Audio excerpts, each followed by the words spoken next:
Hello, my name is Samuel Smith. I'm uh, with the Cary Foundation.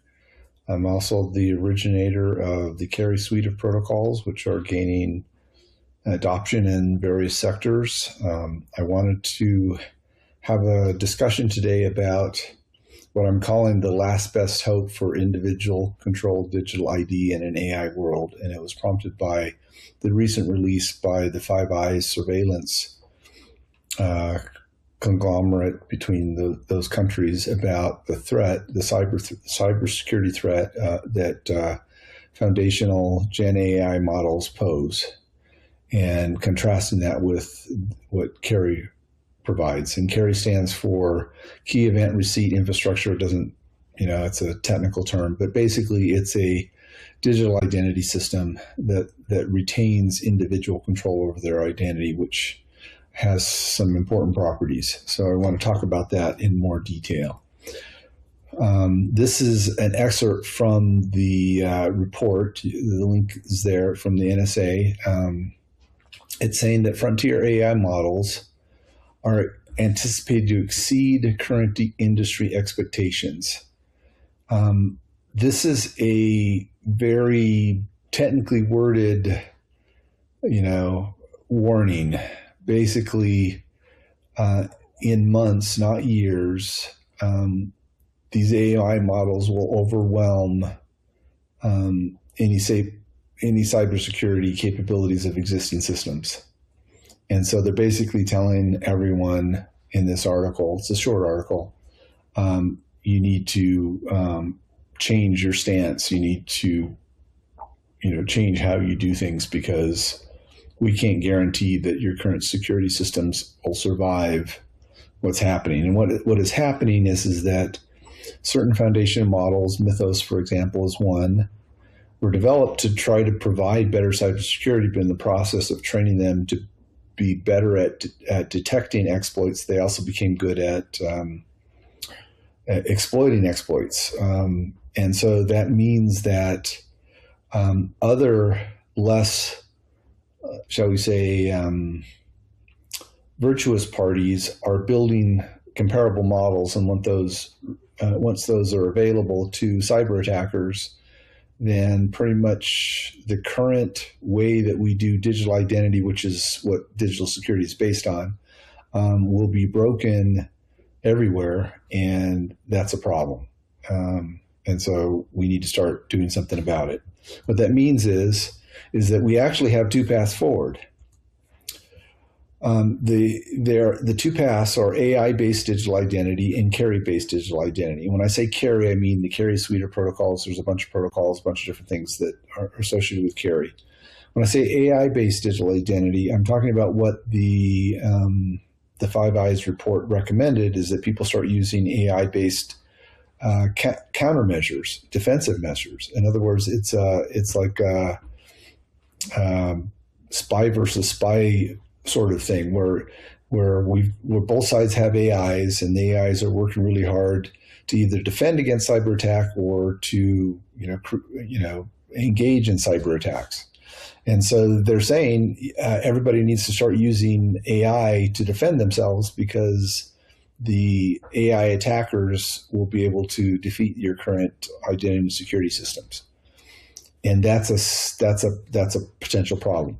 Now, Cary, as we'll talk about a little bit, was designed to be highly resilient in this sort of scenario.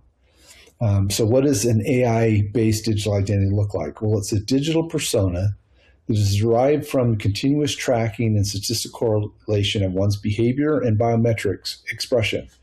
Basically, the AI creates a picture, digital picture of your behavior based on tracking and correlating your behavior. And then an attacker has to impersonate something that correlates better to your behavior than your own behavior. And so as long as your AI is doing a better job of correlating your behavior and collecting those signals, they're called fraud signals or anti-fraud signals, then the AI can say, no, it's you, and not an impersonator. right? Whereas the attacker is saying, no, I can create an AI that can impersonate you, can deep fake you, can make it look like it's you, right? And so what happens is that everything that your protecting digital identity AI learns how to do to better identify you, the attacker will learn how will eventually learn how to better impersonate you. And so it's just a continuous cycle.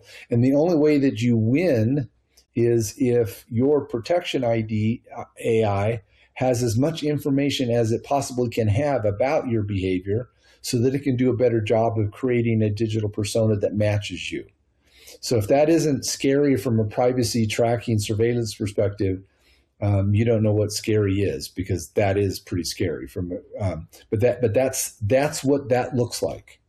Whereas Carry is based on a cryptographically derived, fault-tolerant, survivable AI, and it's survivable to AI cyber attack. We call it perpetual ID.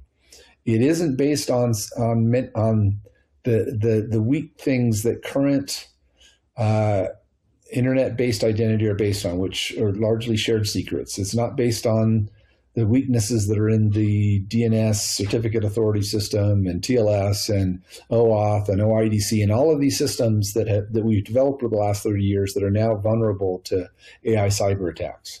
It's a ground up new design that is designed from the beginning to be fault tolerant, to survive attack, to be able to detect compromise and recover from it. So it is designed to be resilient to these sorts of attacks.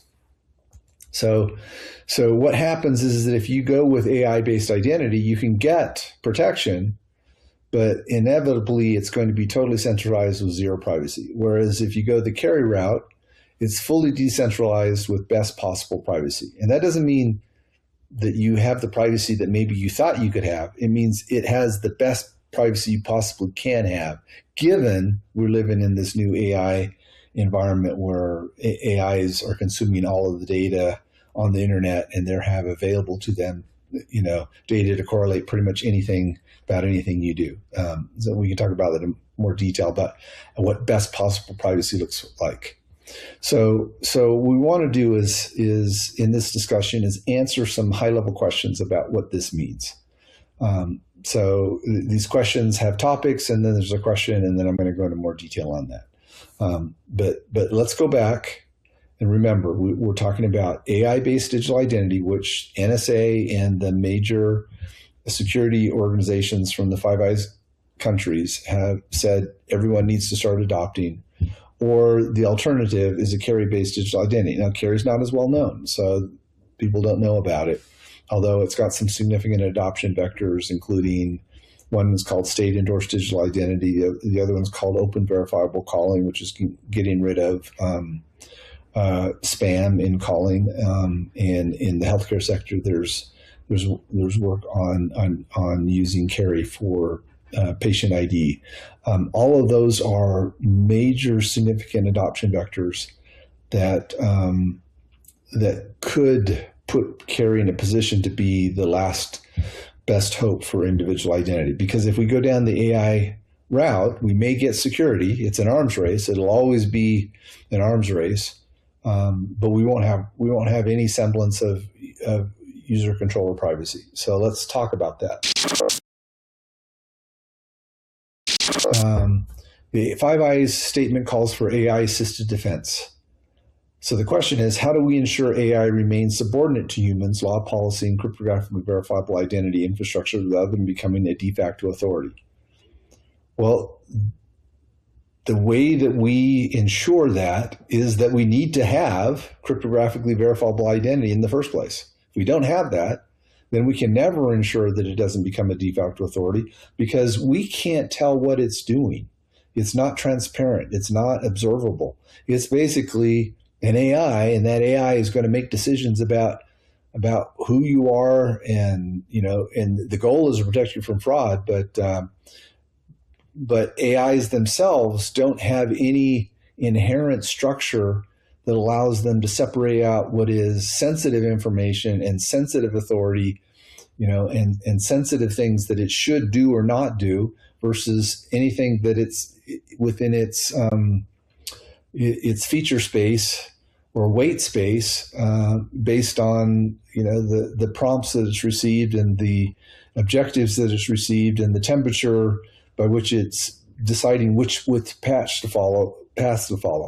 And I can go into more detail, but OWASP recently released in March a 100-page cybersecurity report on the new AI threat, and it is stark.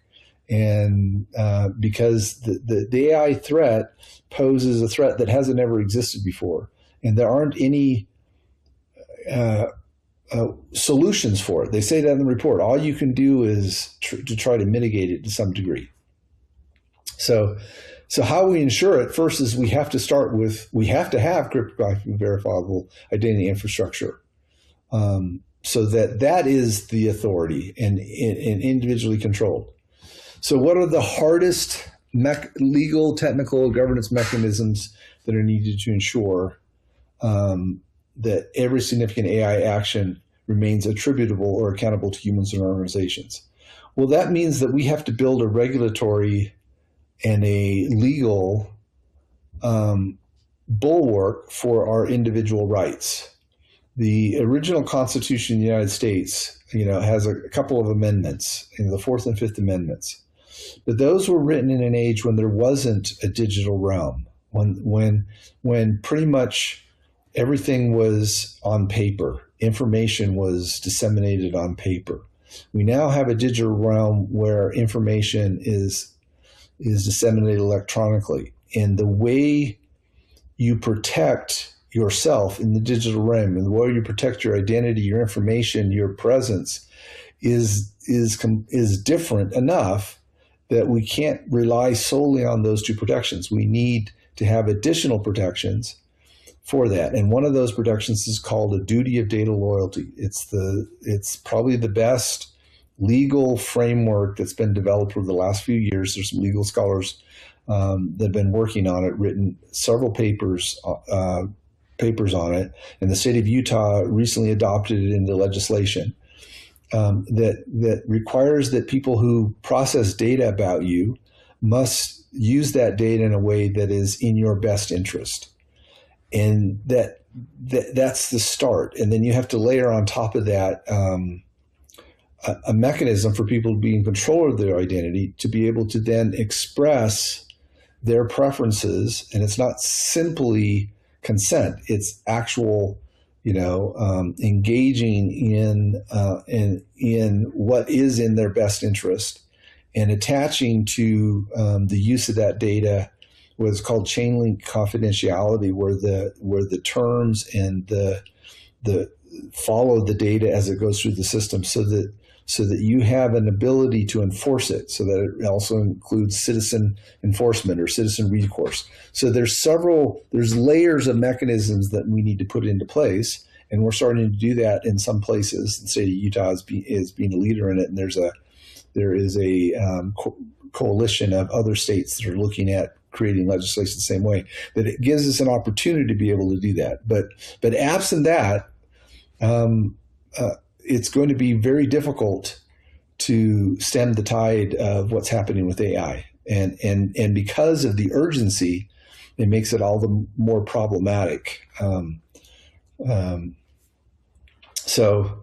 the NSA's reports calls for stronger identity and access controls, right? Well, there's a problem there. The problem is what counts as stronger, right?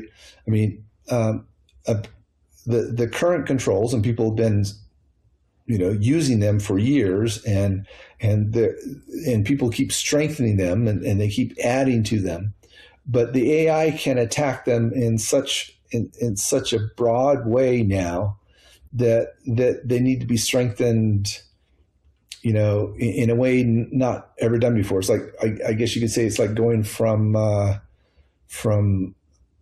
armor made out of leather to armor made out of steel, right? Like, to go from weak to strong, but you don't have the ability to build steel armor yet. You haven't invented steel. So what do you do? So Cary was designed from the ground up to not require an AI to defend against an AI. It was designed to use cryptography in the best possible way that you can use cryptography, which requires key management. And it requires key management done in a special way. And if you do key management in that way, then you can build a system that is resilient to these sorts of attack, because it doesn't have the weaknesses which were built into the current controls because of the state of technology 30 years ago when these systems were designed. And then they've been bolted on and added on and modified, but the core architecture hasn't changed in 30 years, whereas Cary is a new architecture. So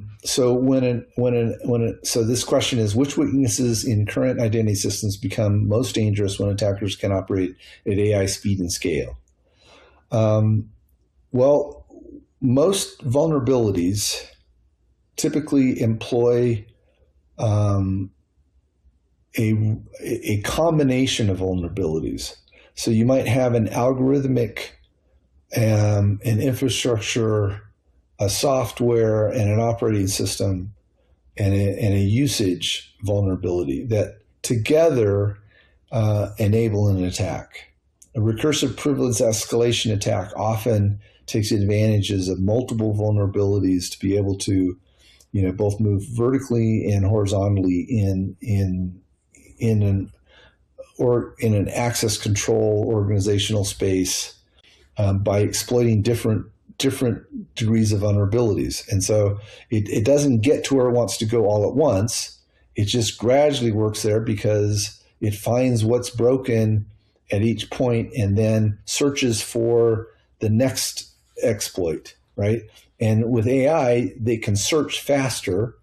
They can combine exploits faster because they can search the whole space and they go, oh, wait, in fact, there was a recent paper, I think last week, where they were able to exploit the memory security model in Apple's M5 architecture through a combination of human and machine AI analysis that the humans could have never done on their own because they just didn't have the ability to analyze all of the possible different things they could think about. And the AI didn't necessarily know how to finish the exploit, but with the human guidance, in combination. So AI speed and scale is not just the AI itself. It's the fact that the attackers are human. Most of these attacks are guided by humans, either criminals or nation states that want to come after critical or valuable infrastructure.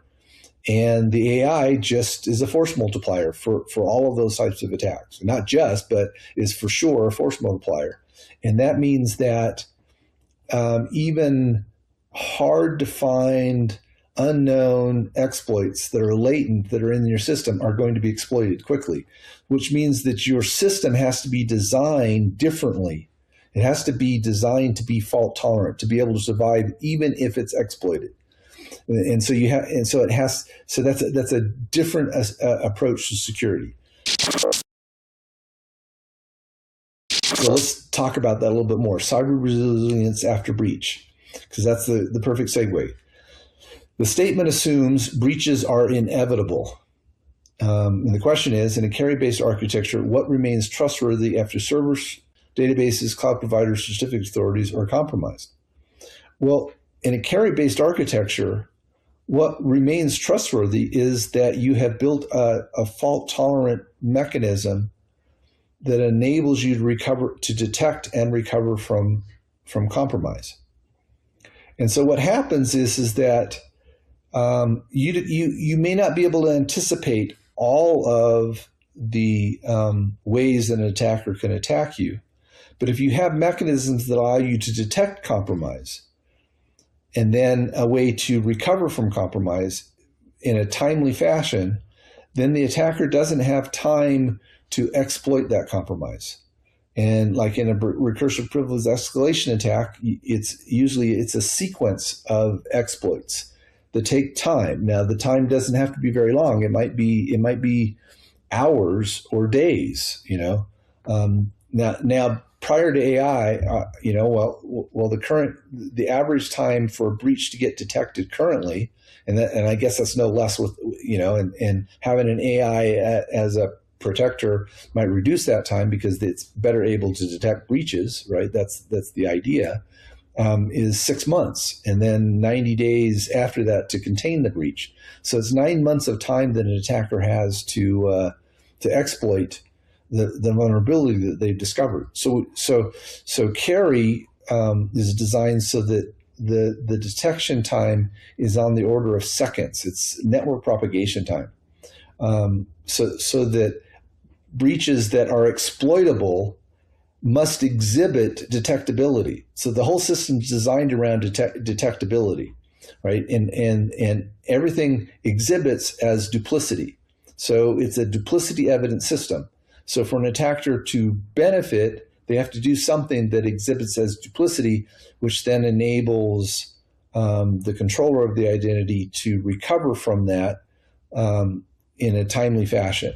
Which means it doesn't mean that there aren't successful attacks. It means the blast radius of the attack is minimized, and such that in many cases the ROI to the attacker, the return on investment, is negative. I mean, it costs more to execute the attack than they get from it because the attack is quickly contained and recovered from.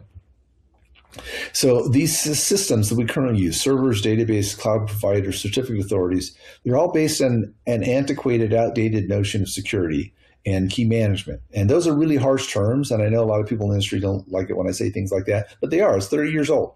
And you can walk back the choices, and they were good choices 30 years ago, or even 20 years ago, or even 10 years ago. Not so much 10 years ago, but 20 years ago for sure. But at least in the last 10 years, we've had better technology for key management. And Carry is based on understanding that if you have better technology for key management, then you do different things. All of these systems that use DNS, TLS, OAuth, OIDC based systems all use shared secrets.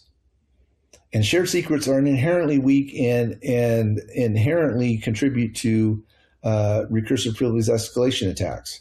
And so it's really just figuring out different ways to exploit those shared secrets. Carry doesn't use shared secrets. It doesn't have any, and so the protection mechanisms are fundamentally different, right? If you don't share something, then somebody can't capture it and collect it.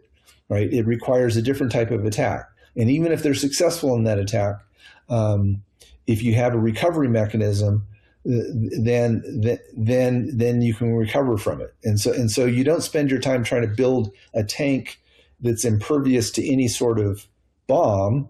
You spend your time building, a squadron of tanks that some of them can be destroyed, but the squadron survives and repairs itself and is able to continue to operate. And that's what fault tolerant means.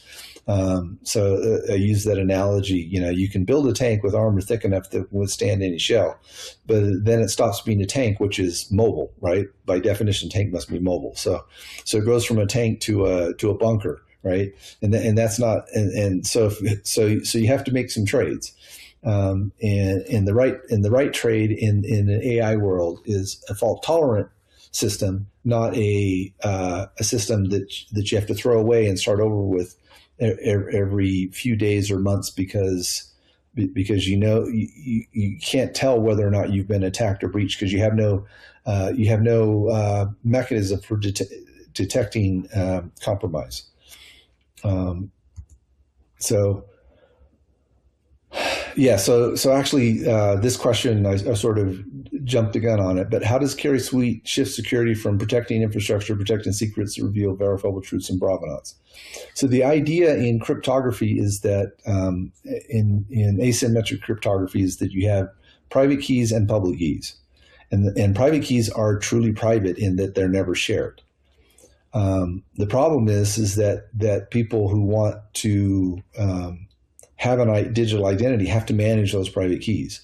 And so that was always viewed as too difficult a problem to manage. And so we needed to have identity providers that manage private keys on our behalf, right? And then the key management was hidden from the system. So you have identity providers and relying parties, and then you use usernames and passwords, or now passkeys. There's stronger things than usernames and passwords, but you're still relying on an identity provider for the ultimate security of the system. And that ends up looking like shared secrets, bearer tokens that the identity provider distributes around to people, to entities, to be able to engage in things over secure channels, right? So and the secure channels are protected with shared secrets. TLS uses a Diffie-Hellman key exchange shared secret to exchange an encryption key, which is then weakly authenticated by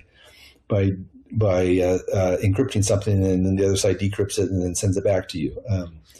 But it's subject to key compromise impersonation attacks. And so anytime you start doing things to avoid the hard problems of key management, you end up weakening security. Kerry says, no, we're going to build key management the right way. We're going to make it fault tolerant, and then we're going to enable people to use it in a way that requires too much effort for the attack to be successful. And Kerry uses threshold structures, multi-signature witness pools, watcher pools, and delegated AIDs that are hierarchical, so that you can build as secure a system as you want, so that you can tune the security to the value that an attacker has to go for. So if it's going after something really valuable, then you layer on additional threshold structures. And relative to the cost of the resources to run a defensive AI to protect your system, the infrastructure for Kerry is trivially costly in comparison. So that's really the thing that we're looking at. So let's talk about privacy without surveillance. Can strong security, accountability, and resilience be achieved without continuous monitoring and surveillance? Right? Well, it can. Because what Kerry does is it says, we're going to use cryptography the way it was meant to be used, and without explaining the Kerry protocol, which would take it too much time. It doesn't have the weaknesses that our current shared secret based systems do, which are vulnerable to exploit by AIs. AIs can't brute force a public key to get to a private key. Now, if I have a quantum computer, that's a different story, but we now have post-quantum, public-private key generation algorithms. And if your system's cryptographically agile, you switch to it, which Kerry already is. So that's a different problem. So what they have to do is what's called a side channel attack. They have to find a way to exploit through side channels. Whereas a shared secret, multiple parties have a copy of that secret. So the types of side channel attacks that work are much greater. So if I've got a Kerry private key that's truly private, it's never shared, it never has to be shared, and even if that private key is compromised, I can recover from it through Kerry's pre-rotation mechanism. Then an attacker doesn't gain much by compromising my private keys.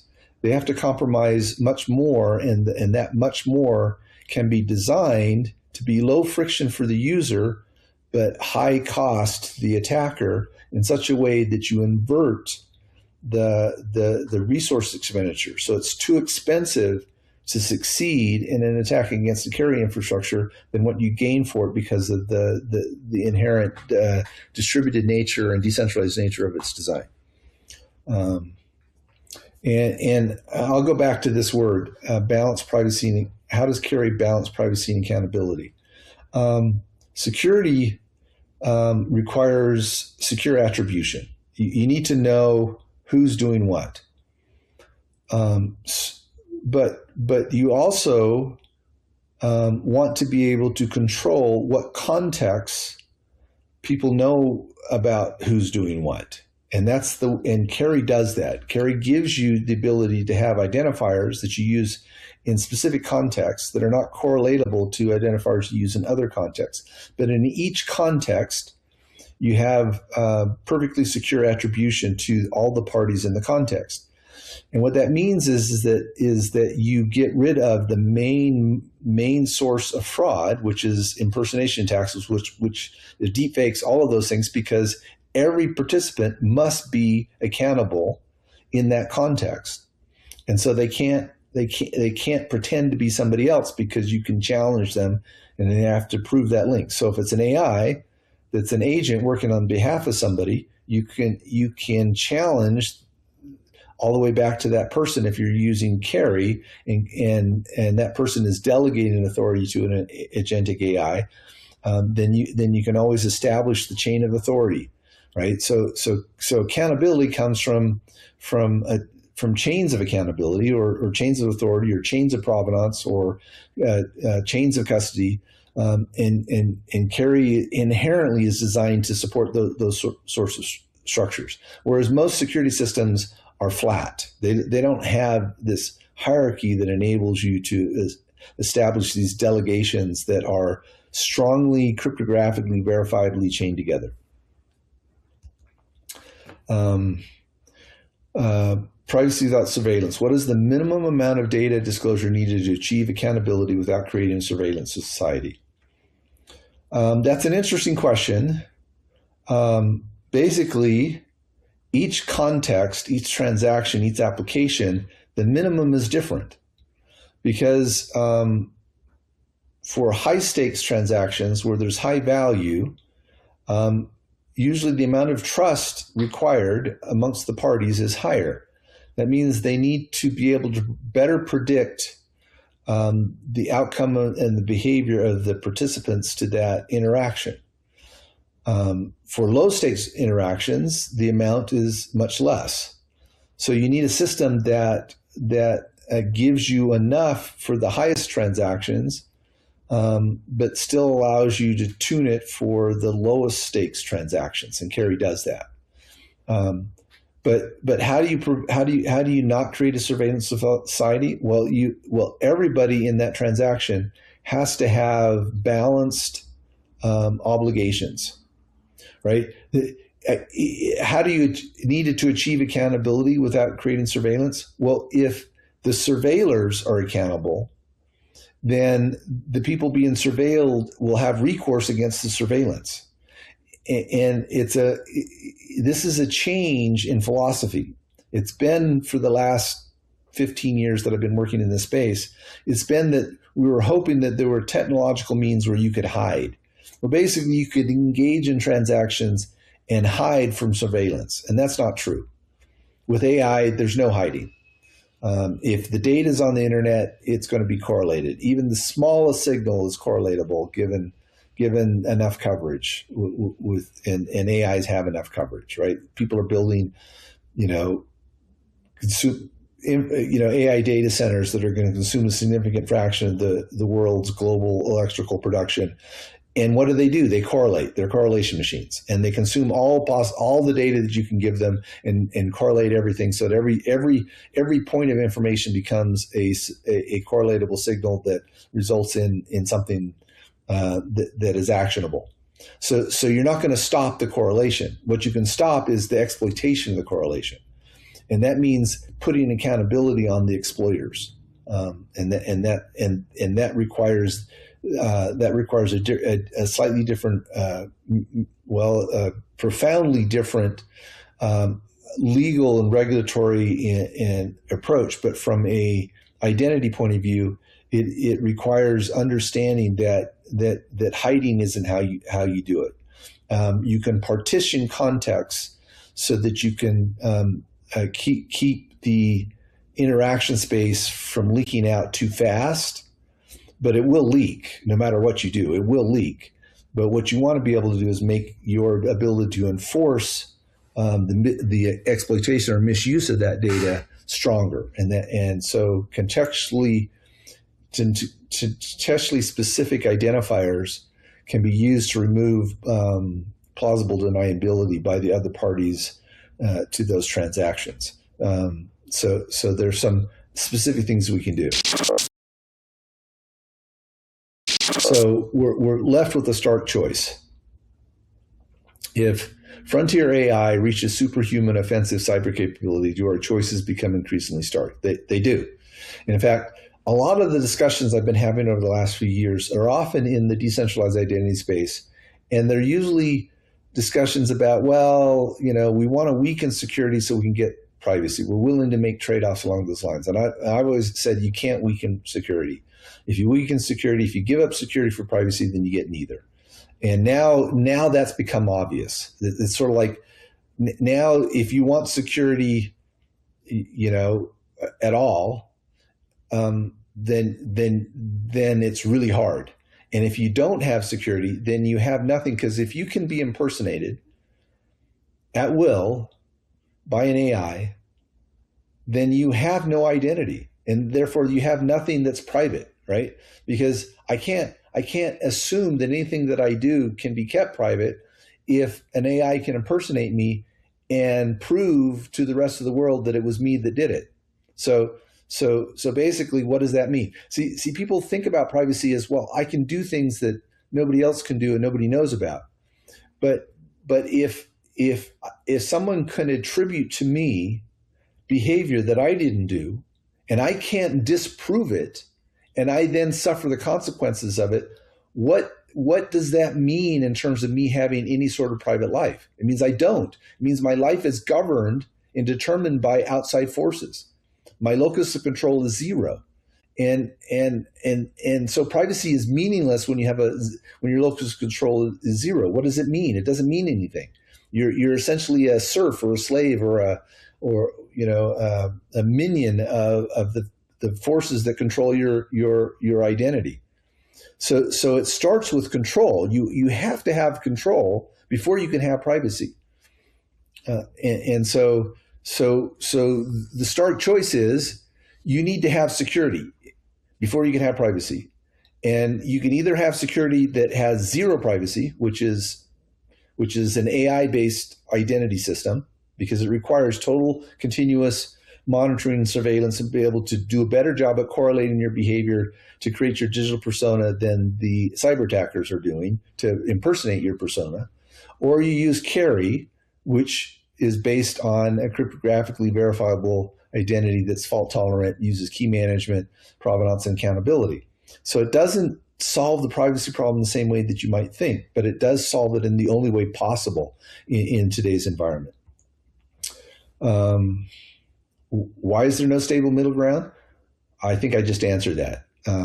If AI cyber-based attack mechanisms can defeat conventional security based on shared secrets, not Carry, then there is no privacy. It's total surveillance in order for you to have any possibility of having any sort of value in your life. Otherwise, you can't do anything on the internet. You have to go off grid, totally off grid, like off grid in a way that would be for most people a horrible life.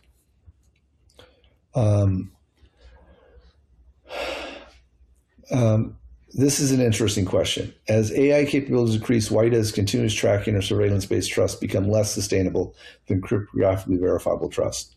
The reason it becomes less sustainable is that it's a never-ending arms race.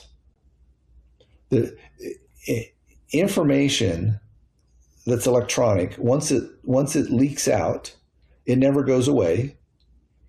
And it enables correlation to be all that much better. The correlation algorithms, the tracking algorithms, target tracking, you can think of as there's a feature space.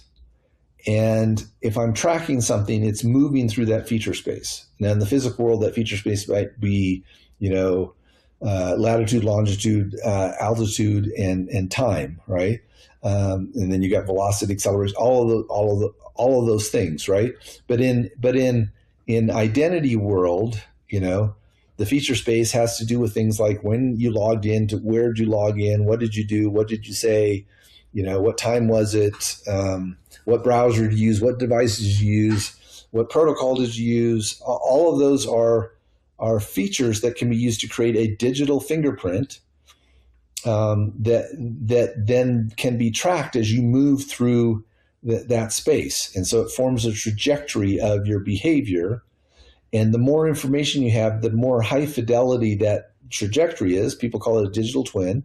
So they're creating a digital twin, and they want that digital twin to be as close to you as possible so that somebody can't create a digital twin that is not yours, and the AI and your AI that's working on your behalf can tell the difference, right? Well, that means that increasingly, as AIs gain access to more and more information, as more and more of our society and more of what we do becomes AI enabled, then the information available to both track you and impersonate you increases. So what happens is the pervasiveness will always go to maximal, right? There's no other approach, and maximal means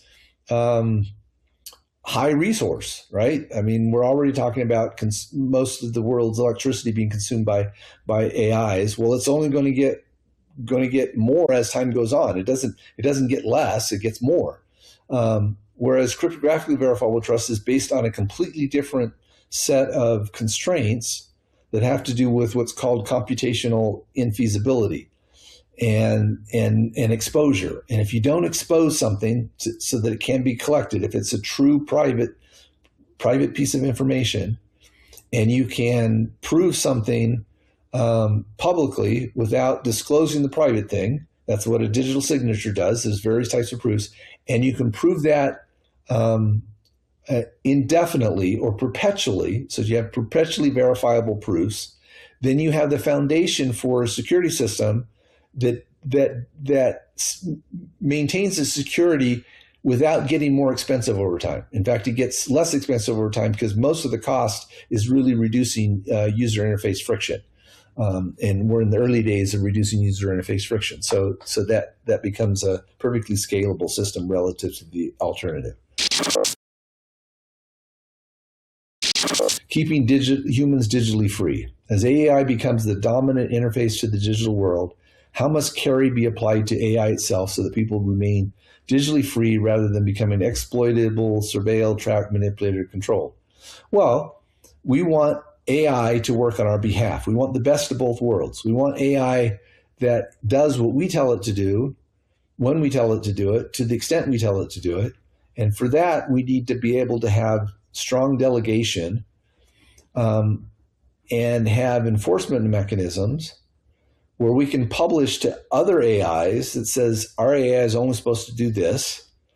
These are the rules. You can verify what it's supposed to do. When it doesn't, then there's then you cannot trust my AI, right? And so there are people talking about reputation systems for AIs, but those reputation systems have to be managed in a way that humans control, and we can do that with carry.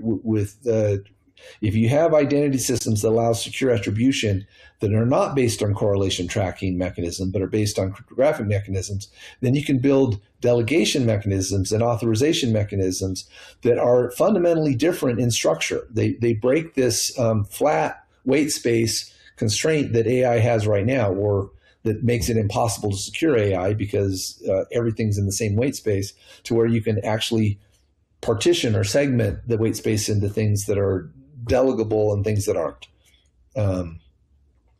Should AI be trusted to protect human freemen, or should AI itself be constrained by cryptographically verifiable trust architecture that keeps ultimate authority with people? Well, there are a lot of people who are talking about the fact that AI can't be trusted, and doom and gloom for society once an AI becomes smart enough.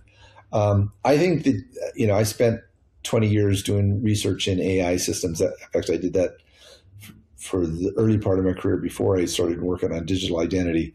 And yeah, we can build transparent AIs that only do things that we allow them to do if we architect them differently.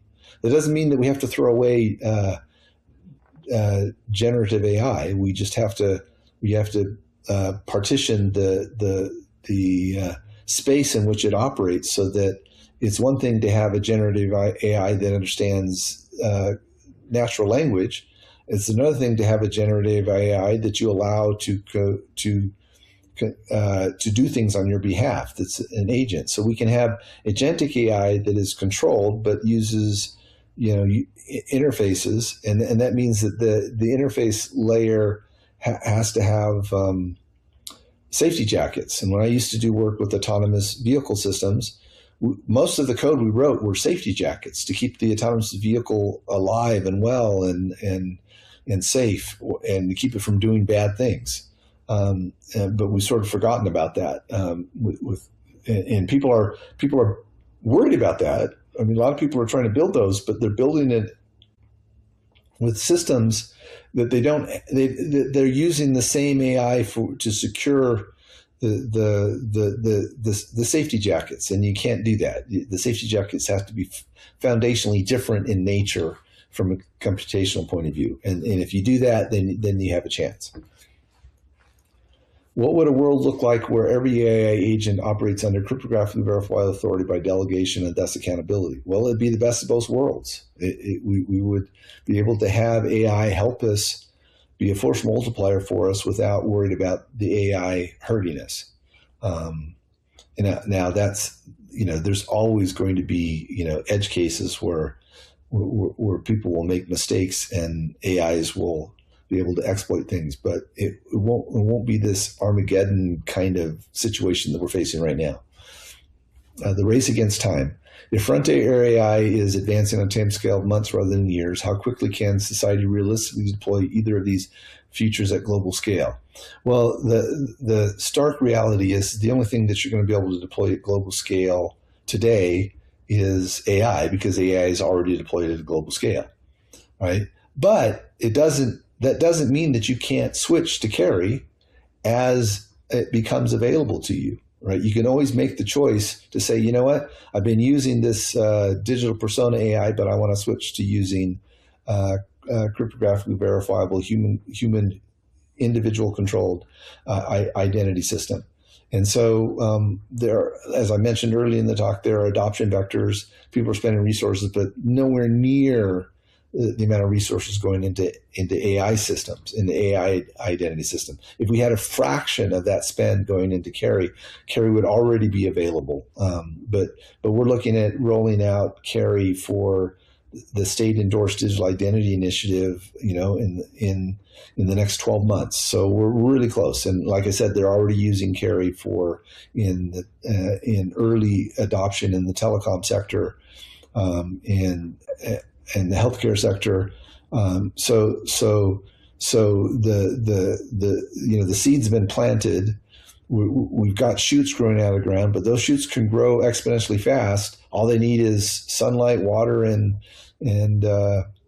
soil and resources. So we just need resources, and the adoption can go much faster. And once adopted, then it becomes a bulwark against future encroachment. So we get off the arms race. We stop being in a resource arms race. We do a one-time spend to convert to Carry, and then we don't have to keep spending and spending and spending and spending to protect ourselves. Which supports can be deployed more quickly, more safely, more humanly at planetary scale? Well, that's a trick question. Certainly more safely and more humanly Carry. More quickly, not today, but 5 years from now, possibly, because you don't have to, like, every 5 years, double the number of servers that you have running in AI data centers. You don't have to fill space with AI data centers and able to keep up with the arms race.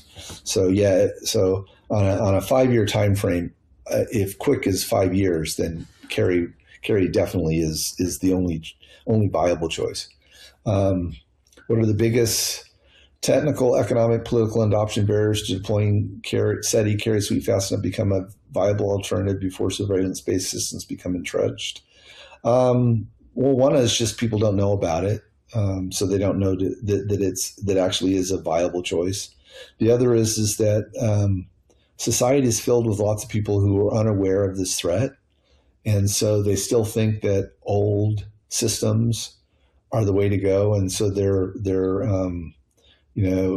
sort of like the old-fashioned arguments used to. It's like they're moving the deck chairs on the Titanic, right? The Titanic's going down. It's going to go down in an hour, right? As soon as the hull breaches and it cracks in half, it's gone, right? But you have this sense that, oh well, it's still floating, so we've got time, right? We've got time, and there's no rush.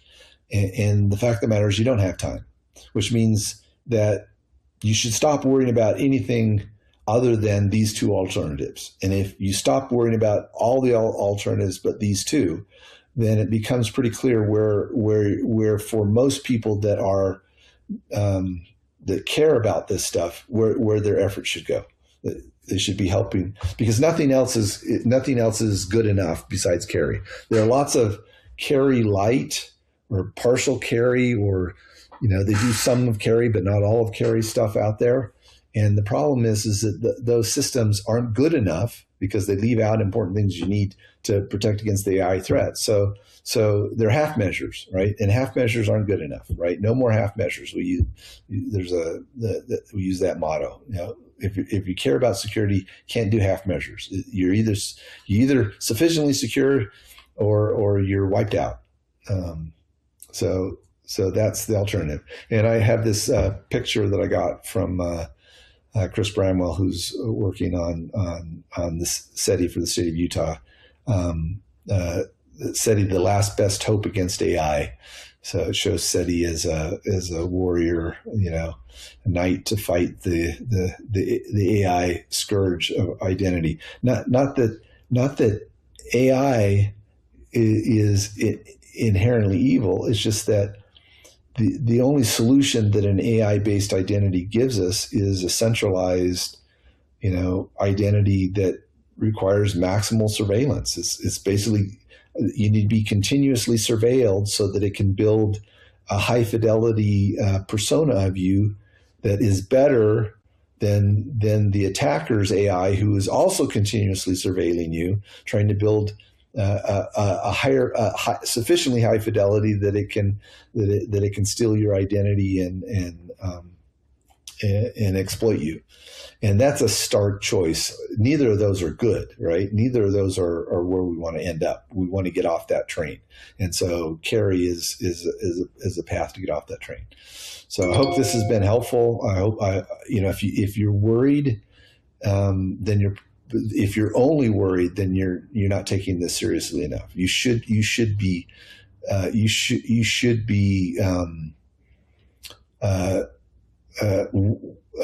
worried like you've never been before about the future of digital identity, given how fast the frontier AI models are growing in their ability to exploit current digital identity systems, which all security systems are foundationally based on digital identity systems. So you use digital identity as a security overlay for everything else that you're doing. And so if those are breakable, then we're looking at an impending catastrophe. And what's going to end up happening is people are just going to adopt the easy path, which is adopt AI-based digital identity, and that would be a bad choice for us. Maybe in the short run, it's the only choice available to us because carry isn't universally available. It's still